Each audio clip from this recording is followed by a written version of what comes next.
For the thousands of first responders who are suffering from illnesses caused by toxins at Ground Zero, the 2011 James Zadroga 9/11 Health and Compensation Act was literally a lifesaver.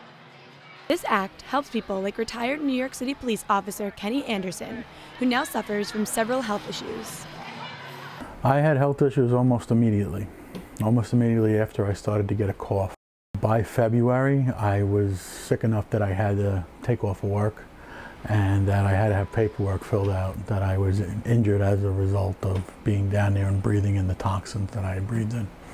The Zadroga Act gives financial aid to 9/11 first responders who have illnesses from being exposed to toxins at Ground Zero.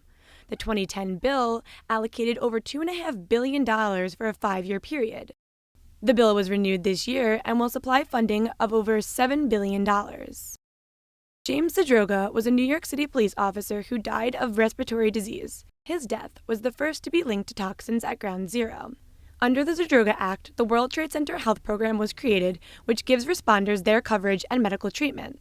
The Zadroga Act is a very important piece of legislation because, number one, it provides medical care and expense coverage for very expensive procedures and very expensive medications that are not normally covered by general insurance. Anderson receives aid for many of his illnesses, including his respiratory issues and PTSD. But his neuropathy is something he does not receive aid for. Neuropathy probably started, I would say, probably about 5 years ago. I didn't even know what it was. Just I thought I was having pain in my feet.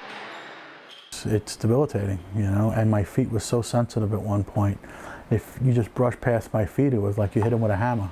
The neuropathy, combined with his low lung capacity, has resorted to Anderson moving around in an electric scooter. The medication for his neuropathy that is not covered is very costly. The neuropathy medication that you take, taking is about $700 and change a month if I got the right stuff. I take something, they gave me something that's actually for PTSD that works somewhat, not as good as it should, but somewhat for neuropathy because they're not covering it and I can't afford it. This is something that fellow retired New York City police officer John Coughlin can relate to. I have certified illnesses of sinusitis, diminished lung capacity, GERD, sleep apnea, and PTSD. So those are the 5 certified through 9/11. I have neuropathy. We're in the process of trying to get that certified, and they're also working on trying to get the heart issues certified. He too pays high cost for the diseases that do not fall under the health program. Right now I'm behind a lot in my medical expenses. The surgeries that I had are not certified under the World Trade Center Act. I have to use my insurance that I received from the NYPD, and there are out-of-pocket costs. Winthrop University Hospital recently put out 2 studies to investigate the neuropathy-9/11 relationship. Dr. Stecker, a primary researcher at Winthrop, first suspected a 9/11 neuropathy connection after talking to a colleague. We were talking about this, and he said that he noticed a lot of people had numbness and neuropathy kind of symptoms. And he said we should investigate this. The investigation led to a study that surveyed 255 participants with neuropathy. 125 of them were exposed to Ground Zero. Overall, the incidence of severe symptoms based on that survey was 15 times higher in the people exposed at 9/11 than it was in normal people. A petition was sent to the National Institute for Occupational Safety and Health, NIOSH, to add neuropathy to the act with this study as proof of a connection. NIOSH rejected the petition, stating the study showed a lack of evidence. John Feel, a well-known 9/11 advocate and responder himself, is sure eventually neuropathy will be added. In 2010, when we got the Zadroga pill passed the first time, cancer wasn't part of the bill. It took us a year to get cancer added to the bill. We petitioned cancer, and we got it in.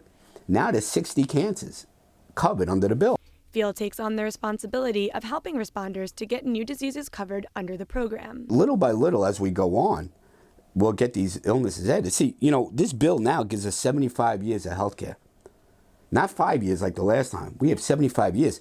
So by not adding these illnesses to the bill, disrespects the work that we've done for over a decade walking the halls of Congress, because why get this bill passed if we're not going to use it at 100%?